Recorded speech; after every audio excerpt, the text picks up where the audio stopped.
Salut! C'est le temps de vous préparer au prochain laboratoire. Ce laboratoire-là, il porte sur la loi de la conservation de la masse. Qui dit loi de la conservation de la masse en laboratoire dit vérifier si la somme de la masse des réactifs est égale à la somme de la masse des produits. Donc, si on prend la masse des réactifs avant que la réaction se fasse, puis je compare à la masse des produits après que la réaction soit terminée, est-ce qu'il y a une égalité? Et c'est ce que vous allez vérifier en laboratoire. S'il y a un écart, il va falloir que vous m'en parliez dans l'analyse. Donc, qu'est-ce qui fait que l'écart, s'il y en a un, existe? Si ça a de l'allure, si ça n'a pas d'allure, je veux vous m'en parler dans votre analyse. Vous allez avoir des questions pour vous aider à le faire. Alors, vous allez faire 2 expériences aujourd'hui. Pour la première, il va y avoir la formation d'un précipité, c'est-à-dire que vous aurez 2 réactifs sous forme aqueuse qui vont former des produits, dont un qui va être solide. Vous allez voir, ça fait comme une petite poudre blanche. L'équation de la réaction, elle est donnée dans le laboratoire. Mais je ne vous donne pas le protocole, vous allez devoir l'élaborer. Donc, ça vous prend un protocole qui va mesurer la masse des produits, que ce soit ensemble ou séparément, de ce que vous avez besoin, et des réactifs, encore une fois, que ce soit ensemble ou séparément.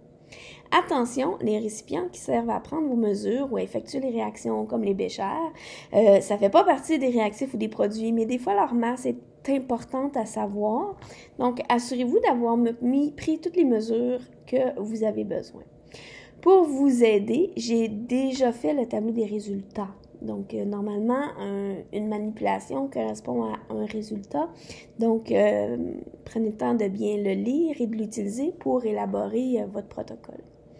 Ça va être important de bien brasser pendant votre expérience.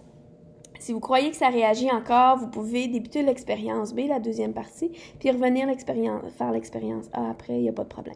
Un autre petit détail pour la première expérience, étant donné que toutes les mesures, la deuxième aussi ça va s'appliquer, que toutes les mesures sont prises sur la même balance, vous avez la même incertitude. Vous pouvez l'écrire en haut de la colonne, entre parenthèses, je laisse une place pour le mettre, et ne pas la réécrire pour chacune de vos mesures. Vous devez faire attention, par contre, d'utiliser le bon nombre de chiffres significatifs pour chacune de vos mesures. Ça va être important.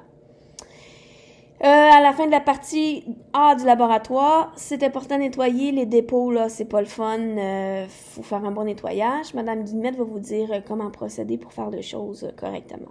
Pour la partie B, c'est une réaction que vous allez faire entre un réactif solide et un aqueux. Ça va donner un produit aqueux, mais aussi un produit gazeux. La réaction va vous être donnée aussi dans le laboratoire.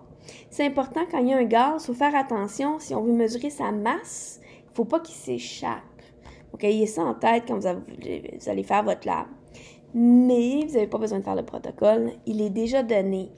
S'il est donné, c'est pour être suivi. Prenez le temps de lire les étapes une à la fois et de bien les faire, c'est super important. Madame Guillemette va vous donner des consignes complémentaires au besoin. Dans ce protocole-là, il y a un temps d'attente de 7 à 10 minutes. Ça va être important de le prendre, ce temps d'attente-là. Mais ne faites pas rien, c'est pas le temps de se tourner les pouces. Ça va être le temps de travailler sur la partie A, vous assurer que vous avez toutes vos données et au pire, commencez votre calcul. Donc, gérez bien votre temps pour ne pas avoir trop de pauses pendant le laboratoire. Quand vous allez avoir vraiment tout terminé vos manipulations, que vous allez avoir pris toutes vos mesures, que vous allez avoir nettoyé le matériel, lavé vos mains, vous allez pouvoir ranger et faire vos calculs et répondre aux questions d'analyse. Il y a des consignes tout le long du laboratoire. Lisez tout ce qui est écrit. Si c'est écrit, c'est parce que c'est important.